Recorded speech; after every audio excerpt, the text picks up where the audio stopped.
안녕하세요. 오늘 소개해드릴 영상은 올해 초 CMB 광주 방송에서 신재생에너지에 관해서 대담한 영상입니다. 여러 전문가들과 함께 했는데 지인분들께서 제가 얘기한 부분에 대해서만 발췌해서 듣기를 원하셔서 제가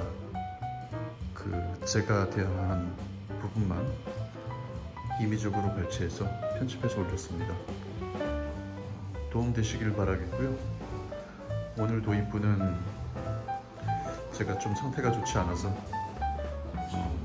카페 안에 있는 조형물을 보여주는 영상으로 대체했음을 알려드립니다. 그러면은 오늘 하루도 좋은 하루 되시고요. 유익한 시간 되셨으면 합니다. 구독, 좋아요, 알림 설정 부탁드리고요. 자막은 모바일에서는 상단, PC에서는 하단의 버튼을 눌러주세요. 시청자 여러분 안녕하십니까? 집중 토론의 김유미입니다. 전남 여수에 있는 국내 현존하는 최고령 석탄 발전소인 호남 화력발전소가 지난해 12월 31일 자정부로 퇴역했습니다. 전력 공급을 시작한 지 48년 만에 역사 속으로 사라진 건데요. 정부의 2050 탄소 중립 정책에 따른 조치였죠. 광주 전남도 정부의 탄소 중립 목표에 따라서 각종 사업들을 추진하고 있는데요. 그 가운데 에너지 전환은 탄소 중립의 핵심입니다. 특히 신재생 에너지 산업은 지역의 중요한 미래 전략으로 주목받고 있는데요. 막대한 예산이 투입되는 만큼 그 실효성에 대한 면밀한 분석과 함께 단계별 계획 수립이 구체적으로 마련되어야겠습니다. 자, 집중 토론 오늘은 신재생 에너지 산업의 현황을 살펴보고 쟁점 사안과 발전 방안은 무엇인지 토론해 보겠습니다. 정부가 2050 탄소 중립 선언을 하면서 지역에서도 정말 다양한 비전들이 속속 나오고 있는데요. 그중에서도 에너지 전환 정책이 가장 중심에 있다고 할 수 있겠습니다. 아무래도 이제 탄소 배출, 현재 또 배출되는 온실가스 절반가량이 대부분 에너지 부분에서 나오기 때문일 텐데요. 자, 그렇다면 신재생 에너지가 목표로 하고 있는 탄소 제로. 기존의 그 화력발전소와는 분명 전력원부터 좀 다르다고 볼 수 있을 텐데 우리가 신재생 에너지를 어떻게 이해할 수 있을지, 먼저 어떤 것들이 그렇다면 또 신재생 에너지라고 할 수 있을지 정석기 교수께서 좀 설명을 해주시죠. 네, 신에너지 및 재생에너지 개발 이용 보급 촉진법이라는 것이 있습니다. 약칭으로 신재생에너지법이라고 불리고 있는데요.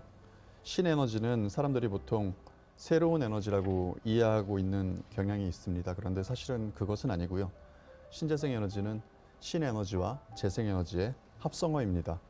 신에너지는 쉽게 얘기해서 기존의 많은 환경 오염을 유발하는 석탄과 같은 화석연료를 오염을 좀 덜 유발하도록 변환시킨 에너지의 형태입니다. 수소에너지도 신에너지에 포함되고 있는데요. 아직까지 아쉽게도 상업용 수소의 96%가 화석연료에서 생산되고 있고 점차 재생에너지 자원으로 수소를 생산하는 것으로 전환되고 있는 추세입니다. 재생에너지란 말 그대로 자연계에서 재생되는 에너지입니다. 태양에너지, 풍력, 수력, 해양에너지, 지열에너지, 바이오에너지, 폐기물 에너지 등이 있고요.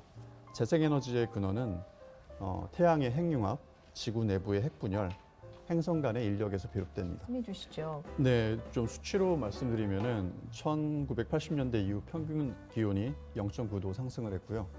이산화탄소는 350ppm에서 현재 413ppm까지 증가를 했습니다. 퍼센트로 하면 0.04%인데 이게 큰 영향을 미친다는 것이죠. 참고로 대기 중의 질소는 78% 정도, 산소는 21% 정도 되고요. 인간의 화석연료 사용이 대기 중에 그 이산화탄소를 높인다는 것은 거의 좀 명백한 사실로 생각이 되고요. 그리고 그 화석연료 사용에 의해서 지구가 더워지고 있다는 점에는 많은 학자들도 동의하는 바입니다. 그런데 그것이 얼마나 큰 재앙을 줄지는 논란이 있는 것도 사실입니다. 그래서 저는 좀 학자적인 입장에서 균형을 갖추기 위해서 좀 다른 의견도 좀 소개를 드리겠습니다. 네. 덴마크 통계학자 뷰에른 롬보르나 미국 대기 물리학자 프레드 싱어 같은 경우는 상당히 저명한 학자들입니다. 학계에서 신뢰받고 있고요. 정책에도 많은 영향을 주시는 분들인데 이들은 지구 온난화 연구 방향이나 문제점에 좀 문제가 있다고 지적을 한 적이 있고요. 그리고 기후 변화를 막기 위한 정책이 너무 급진적이어서 너무 많은 비용을 초래한다는 의견도 개진한 바 있습니다. 그것도 사실이고요. 그리고 사실 기후 변화 때마다 늘상 등장하는 북극곰 이야기가 있는데요. 또 이런 부분에 대해서도 약간 조금 놀랄 만한 사실은 1950년대에 비해서 북극곰의 개체수가 3배가 증가했습니다. 그리고 지질학적 조사 결과에 의하면 10만 년 전 인류는 빙하기 때 거의 멸종 직전에 갔거든요. 네. 그런데 지구가 추워질 때면은 인류의 생산성은 급격하게 저하가 됩니다. 그래서 이런 온난화보다 어떻게 보면은 좀 빙하기나 이런 기후가 낮아질 때 인류의 재난이 된 것도 사실이고요. 이런 팬데믹 같은 경우도 기후 변화의 큰 예다 이렇게 설명이 되는 경우가 있는데 어떤 분들은 흑사병도 기후 변화가 방아쇠가 되어서 그런 발병했다. 그리고 유럽의 인구를 많이 죽였다. 이런 의견도 있는데 사실 흑사병 같은 그런 팬데믹 같은 경우는 인류가 자연의 서식지를 침해하고 그다음에 그 당시에 그 공중위생, 공중보건에 대한 그런 무지의 결과 그런 것과 많이 관련돼 있다고 보는 게 좀 더 합당한 해석이고요. 이처럼 우리는 어떤 사안에 대해서 객관적인 자세를 견지할 필요가 있겠고요. 특정 주장에 대해서 함몰되어 종교적인 신념이 돼버리면은 그것처럼 위험한 일은 없을 거라고 좀 생각을 하는 편이고요. 하지만 이산화탄소의 급격한 증가와 온도의 상승은 부인할 수 없는 사실이고요.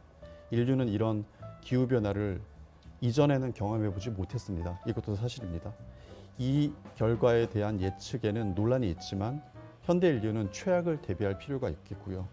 그 대비 과정에 진실과 거짓이 무엇인지 정확하게 파악을 하고 우리 서로 소통하고 대화할 필요가 있다고 생각을 합니다.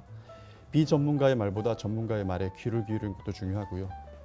각자의 이해관계를 떠나서 과학적 현실을 정확히 파악하고 생각하는 성숙한 자세가 필요하다고 생각을 합니다. 네, 이 기후 위기 시기에 또 객관적이고 과학적 사실에 좀 통찰력을 갖고 접근하는 것도 어느 정도 필요하다라는 말씀을 해주셨는데 어느 정도 성장을 했는지 궁금합니다. 정석기 교수께서 말씀해 주시죠. 예, 그 데이터로 말씀드리는 게 좋겠죠. 예, 네네. 국가 통계 자료에 의하면 신재생 에너지 보급은 석유의 양으로 환산하면은 2010년 6,900톤에서 2018년 18,000톤으로 2.6배 증가했습니다. 네. 전체 보급 에너지의 비중으로 보면 2012년에 3.2%에서 2018년 5.9%로 증가를 했습니다. 신재생 에너지의 각 비중을 살펴보면 폐기물 에너지가 50%고요. 바이오 에너지가 24%, 태양광이 12%, 수력이 4%, 풍력이 3%입니다. 폐기물 바이오, 태양광이 전체 신재생 에너지 공급량의 86%를 점하고 있고요. 대중들의 생각과는 다르게 태양광이나 풍력의 비중이 12%, 3%로 다소 미미한 편입니다. 이것은 한국의 환경적인 특징을 대변해 주기도 한데요. 아까 전에 그 이석호 본부장님께서 말씀했다시피 한국은 국토 면적이 작고 그 다음에 양질의 풍력 자원도 좀 적고 일사량도 적은 편입니다. 하지만 인구 밀도가 높아 산업 활동이나 인간의 활동으로 버려지는 재생에너지 자원이 많습니다. 적은 국토이다 보니 매립의 한계가 있고 에너지화가 활발히 이루어지는 것을 통계 자료에서 볼 수 있는 것입니다. 전 세계로 눈을 돌려보면요. 전 세계의 경우 석유의 양으로 환산하면 2019년 신재생 에너지 공급량은 19억 톤이고요. 전 세계 에너지 공급량의 13.5%를 차지하고 있습니다. 한국의 재생에너지 공급량은 전 세계 평균보다 낮은 편입니다. 환경적인 요소가 주 원인이 아닐까 저는 생각을 하고 있고요. 또한 저개발 국가의 경우 에너지 소비량 자체도 낮은 편이고요. 아직도 땔감과 폐기물 같은 그런 것을 가정에서 에너지로 활용하는 경우가 많습니다. 그래서 그런 부분이 통계에 반영이 된 결과가 아닐까 생각하고 있습니다. 네, 우리나라는 환경적으로 전 세계에 비해서 열악한 편이네요. 네. 하지만 이제 우리 지역, 광주 전남 지역 같은 경우는 전국 최초의 에너지 산업 융합 복합단지로 지정이 되기도 했고, 특히 전남은 블루 이코노미라고 해서 이 친환경 재생 에너지 산업에 도정을 또 집중하고 있는데요. 굉장히 이제 높게 보고 계시는데 혹시 정석기 교수께서도 이 전남이 그런 차원에서는 최적의 장소인지 어떻게 보십니까? 네, 저는 또 이제 객관적인 시각을 제공해줄 필요가 있는 또 학자의 입장에서 네. 다른 부분을 좀 말씀드리면은 한반도 안에서는 전라남도가 재생에너지 생산에 매우 유리한 것은 명백한 사실입니다. 평야도 많고 태양광도 많고 태양광도 상대적으로 풍부하고 온도도 높습니다. 네. 서해에는 조수차가 크고 서해 지역의 해상 풍력 또한 상대적으로 좋은 입지를 가지고 있는 것도 사실입니다. 하지만 한반도 안에서 재생에너지 생산에 유리하다고 그것만으로 정책을 결정을 하는데 그것만이 정책 결정의 요소가 되면은 매우 위험할 수가 있습니다. 자본주의 사회에서는 결국 경제성이나 에너지 가격의 변화, 그로 인한 국가 생산성도 고려를 해야 되기 때문입니다. 결국 국정 정책으로 무리하게 에너지 정책을 전환을 하게 되면 에너지 상승 부분은 세금으로 메꿀 수밖에 없는 것이 사실이거든요. 그리고 모든 국민들이 그걸 좋아하지는 않습니다. 결론적으로 말씀드리면 환경적으로는 한반도에서 전라남도가 신재생 에너지 생산에 좋은 편입니다. 그렇다고 무리하고 성급하게 추진하면 전남 지역에 오히려 실이 될 수 있는 부분이 있기 때문에 이런 부분에 있어서는 신중하게 정책 결정을 해야 된다고 생각을 하는 편입니다. 네, 환경 평가에 대해서는 굉장히 긍정적이나 또 이제 정책적인 부분에서는 좀 신중하게 접근이 필요하다는 말씀해 주셨습니다. 물론 이제 석탄이나 과거의 그런 연료들에서 태양광이나 풍력 같은 에너지로의 변환에만 지금 많은 부분들이 좀 초점이 맞춰져 있는 건 아닌가. 사실은 신재생 에너지, 새로운 그 발전원 자체는 과연 그렇다면 친환경적일까? 다시 말하면 어떤 에너지를 생산하는 그 과정이 친환경적이야 할 텐데 혹시 이제 그런 부분에 대한 우려의 목소리도 있을 것 같아서요. 정 교수님께 한 말씀 듣고 싶습니다. 어떻습니까? 예, 뭐든지 이렇게 단편적으로 우리가 말을 하면은 받아들이기는 쉬운데 사실 그게 사실이 아닐 때가 많죠. 그래서 네. 원래 진실이라는 게 굉장히 복잡하게 돼 있는 거잖아요. 그래서 실행보다는 좀 원론적인 이야기를 좀 해보면은요. 에너지 문제와 기후 변화에 있어 많은 사람들이 재생에너지를 통한 전기 생산만이 답이라고 좀 생각을 하는 경향이 있는데요. 하지만 전기 생산만이 중요할까요? 크게 봅시다. 전 세계적으로 온실가스 배출에 있어 전기 생산은 25%를 차지합니다. 농업은 24%, 교통은 14%, 제조업은 21%, 건축의 10%, 그 외 나머지가 10%를 차지하고 있습니다. 이 숫자가 의미하는 바는 진정 탄소 중립으로 가기 위해서는 우리 사회에 전방위적인 혁신이 필요하다는 것을 의미합니다. 아마 어마어마한 비용이 소모될 것입니다. 그래서 더 많이 연구하고 더 많이 생각을 하고 더 많이 돼야 할 필요가 있는 것입니다. 무분별하게 특정 아젠다에 매몰되는 것은 상당히 좋지 않습니다. 예를 들면 땅에 물이 잠긴다고 해서 당장 탄소 중립으로 하자. 단시간에 절대 해결될 수 없습니다. 그것보다는 안전한 수상 빌딩을 짓고 그런 기술을 개발을 하는 편이 더 나을 수 있고 이런 것이 현재 이런 시도가 진행 중에 있습니다. 신에너지 정책은 화석연료를 좀 더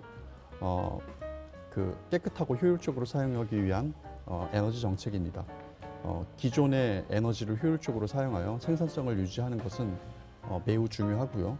이것을 에너지 효율화라고 하며 이것도 하나의 비즈니스 모델로 자리 잡고 있는 것이 현실이고요. 국가적으로도 발전시켜야 할 분야 중에 하나입니다. 재생에너지는 우리가 늘상 자연에서 마주치는 햇빛, 바람, 물과 같은 것에서 오기 때문에 친환경적인 면만 있다고 생각하기 쉽습니다. 하지만 이도 다른 에너지 생산과 같이 폐기물을 발생하고 환경오염을 유발하는 측면이 있습니다. 이 사실은 매우 간과되어 있고 현재 이 문제를 해결하기 위해서 전문가들이 각고의 노력을 하고 있고요.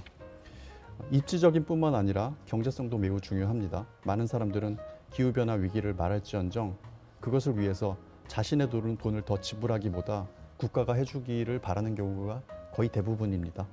정리하자면 신재생 에너지도 물론 오염을 유발하므로 기술적 제도적으로 발전시킬 필요가 있습니다. 에너지 생산뿐만 아니라 탄소는 사회 많은 부분에서 배출되고 있으므로 사회 전방위적인 개선이 필요하다고 할 수 있겠습니다. 네, 그렇군요. 에너지 자체는 친환경적일 수 있으나 발전소 짓거나 또 에너지 생산할 때 환경 파괴도 될 수 있고 오염이 될 수 있다라는 지적을 해주셨는데요. 에너지 산업을 육성해서 탄소 중립 선도 도시가 되겠다라는 포부를 밝혔습니다. 어떻습니까? 뭐 이제 이런 에너지로서 또 잠재력 이런 것들은 다들 풍족하다, 가능하다라고 말씀해 주셨는데 기술력이라든지 또 이제 전남의 어떤 인프라라든지 이런 부분들에 있어서는 혹시 또 개선될 부분이나 부족한 부분은 없는지 궁금합니다. 정석기 교수께서 한 말씀 해주시죠. 네, 그 탄소 중립 선도 도시가 되겠다는 말은 궁극적으로 탄소 중립 도시가 되겠다는 뜻인데요. 기후 변화를 막고 전라남도의 산업 발전을 위해서 매우 바람직하고 당찬 포부라고 저는 생각을 하고 있습니다.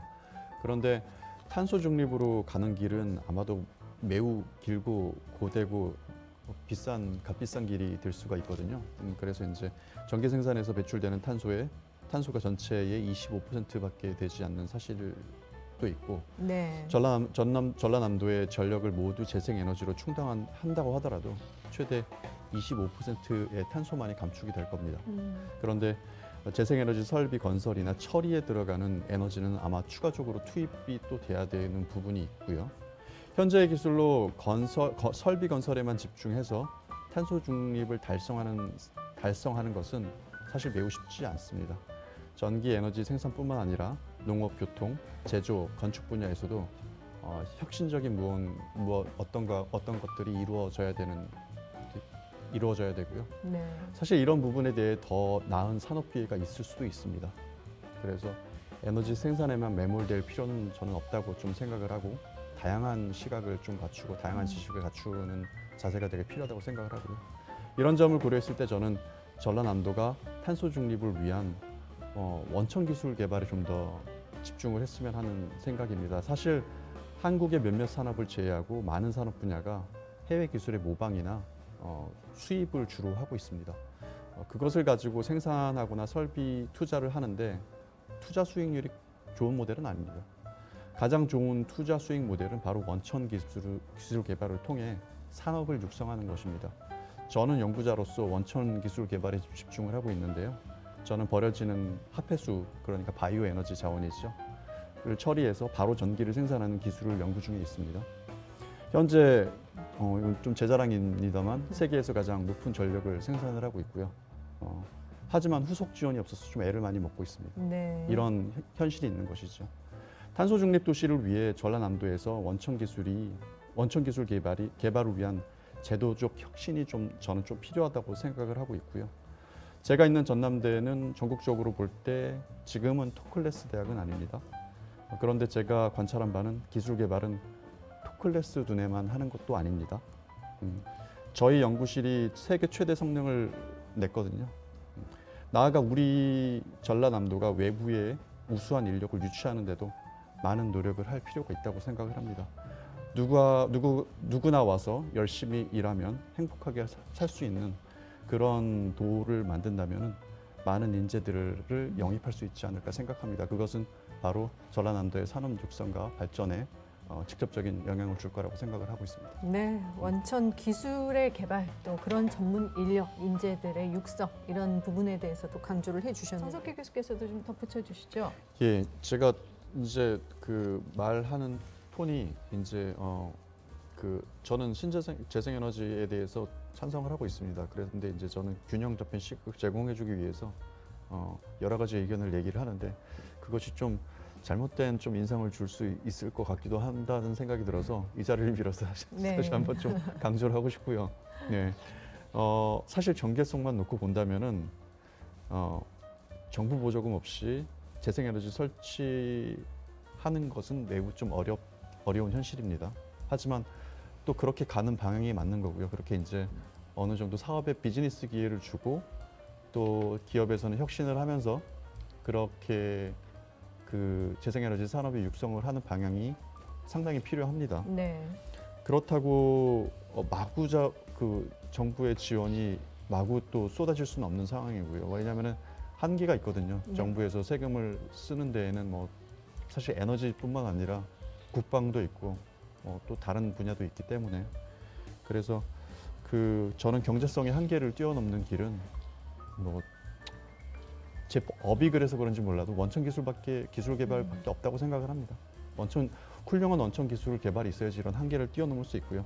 이건 또 다른 또 한 가지 또 시각을 좀 제공해 드리고 싶은 얘기가 하나 있는데 우리가 간과하는 것이 하나 있습니다. 뭐냐면은 재생에너지의 근원은 태양의 핵융합과 지구 내부의 핵 분열입니다. 올해 초 EU에서는 원자력을 녹색 에너지로 분류를 했습니다. 방사성 폐기물을 안전하게 처분하고 자금과 부지만 확보된다는 전제에서 말입니다. 핵 에너지는 탄소 배출을 사실 하지 않습니다. 매우 안정적으로 전력을 생산을 하고 있고요. 핵 에너지는 어떻게 보면은 자연계를 상당히 잘 모사한 그런 프로세스입니다. 많은 사람들이 핵 발전의 위험성에 대해서 경계를 하고 있는데요. 하지만 지금까지 발생한 세 차례의 큰 원자력 사고는 기술적인 문제가 아니고 사람의 부주의로 인한 사고였습니다. 그래서 전라남도도 전향적인 자세로 핵 에너지를 고려하는 것도 좋다고 생각합니다. 저희 뭐 그걸 안 할 이유가 없거든요. 네. 네. 네, 교수님 말씀처럼 이제 이런 정책들을 펼치는데 물론 이제 모두가 다 긍정적인 의견이 있는 것도 아니고 부정적인 의견도 있기 때문에 이런 토론회장에서는 또 여러 의견을 들을 필요성이 있기 때문에 말씀해주신 내용도 이제 참고가 되는데요. 말씀 덧붙여 주시죠. 예, 참 여기 다양한 이야기가 나오는 좋은 자리라고 생각을 하고요. 다 맞는 말씀을 하시는 것 같고요. 저는 아까 전부터 기술 혁신에 대해서 좀 혁신적인 기술에 대해서 좀 강조를 많이 했는데요. 그런 입장에서 지정학적 제약이 많은 이스라엘이 아마 제 생각에는 우리가 벤치메이킹을 해야 할 나라가 아닐까 생각을 합니다. 네. 이 나라는 부존 자원도 별로 없고요. 국경을 두고 전쟁 위기에 늘 있는 나라입니다. 사력을 다해 스타트업과 원천 기술을 개발하는 데 힘쓰고 있는 나라인데요. 단 우려가 되는 부분은 한국의 정부 자금만 원하는 그런 기업들도 상당히 많은 편입니다. 이런 거를 잘 속아내는 작업이 필요하거든요. 그래서 진정 기술을 개발하고 산업을 육성하려는 젊은이들에게 많은 기회가 주어졌으면 좋겠습니다. 네. 한국개발청에서 신재생에너지 분야의 경쟁력 확보, 또 현장 실무형 전문 인력을 키우기 위해서 정말 많은 교육 프로그램을 운영하고 있다고 하는데 앞서 이제 전문 인력, 인재 육성 차원에서 정석희 교수께서 이런 일들에 왜 관심을 가져야 하는지 한 말씀 더 듣고 싶습니다. 한 말씀 해주시죠. 예, 제가 이제 계속 원천 기술과 이런 것을 혁신을 좀 강조를 하는 그런 발언을 했는데요. 네. 전문 인력을 키우는 일은 매우 중요합니다. 교육을 통해 훌륭한 인재를 양성했다면 기관에서 해당 인재가 즐거움과 보람을 가지고 업무를 할 수 있는 것도 매우 중요하다고 생각을 합니다. 제가 아는 좀 어떤 학생이 하나 있었는데요. 그 친구가 이제 대학원 때 엄청나게 연구를 잘했던 걸로 알고 있습니다. 그런데 사정상 좀 박사 과정 진학을 안 하고 연구원에 입사를 했는데요. 주로 하는 일이 좀 행정에 관련된 업무라고 합니다. 그래서 배운 곳이 좀 아깝고 회의가 된다고 하는 얘기를 들은 적이 있는데요. 전남도의 신재생에너지 관련 기관 녹색에너지연구원은 뭐 굉장히 상당히 훌륭한 연구를 하고 있는 걸로 알고 있습니다. 그 녹색에너지연구원처럼 신재생에너지 관련 기관들이 사업적으로 공헌할 수 있는 기술 개발과 혁신적인 정책 개발에 집중하는 환경이 조성되었으면 하고요. 현재 원천 기술을 개발하고 창업까지 할 수 있는 그런 연구자이자 창업자가 우리 전남도가 원하는 최적의 인재가 아닐까 생각이 됩니다. 전남도뿐만 아니라 우리 국가적으로도 그렇죠. 우리의 명운이 좀 걸려 있는 방향이라고 생각을 하는데요. 교육으로만 끝나는 것이 아니라 교육을 통해서 바로 기술 개발과 창업까지 이루어지는 그런 모델이 확립되었으면 하고요. 지역 인재에만 집중하는 경향이 있는데 사실 상당히 협소한 생각입니다. 저도 서울에서 왔고요. 이것은 전라남도 발전에 결코 좋지 않다고 생각합니다. 우수한 인재를 유치하는 일은 매우 중요합니다. 뛰어난 사람 하나가 수만 명의 일자리를 창출할 수 있습니다. 지역적 경계와 인종적 경계를 뛰어넘어 보람차게 일하고 정착하는 그런 도를 만들어가는 일도 상당히 중요하다고 생각합니다. 네, 사람이 꼭 경쟁력이다라는 차원에서 인재 육성의 필요성과 중요성을 말씀해 주셨는데요. 교수께서 마무리 말씀해 주시겠습니다. 예, 오늘 초대해 주셔서 감사하고요. 탄소 중립과 친환경 산업 선도가 구호로만 그치지 않고 이를 계기로 진정한 발전을 도모하게 되었으면 하는 바람입니다. 네 분의 말씀 잘 들었습니다. 여러분께서는 오늘 토론 어떻게 보셨나요? 이제 탄소 중립은 먼 미래의 과제가 아니라 현재 안전하고 쾌적한 삶과 직결된 중요한 과제입니다. 탄소 중립 시대 신재생 에너지 산업을 통해 지역과 국가의 미래 비전을 세울 때입니다. 단계별로 구체적인 계획을 세우고 또 계획대로 잘 되고 있는지 지속성을 갖고 추진해야 됩니다. 신재생 에너지 산업의 선도 도시로서 광주 전남의 미래를 기대하면서 오늘 이 시간 여기서 마무리 짓겠습니다. 함께해 주신 여러분 고맙습니다.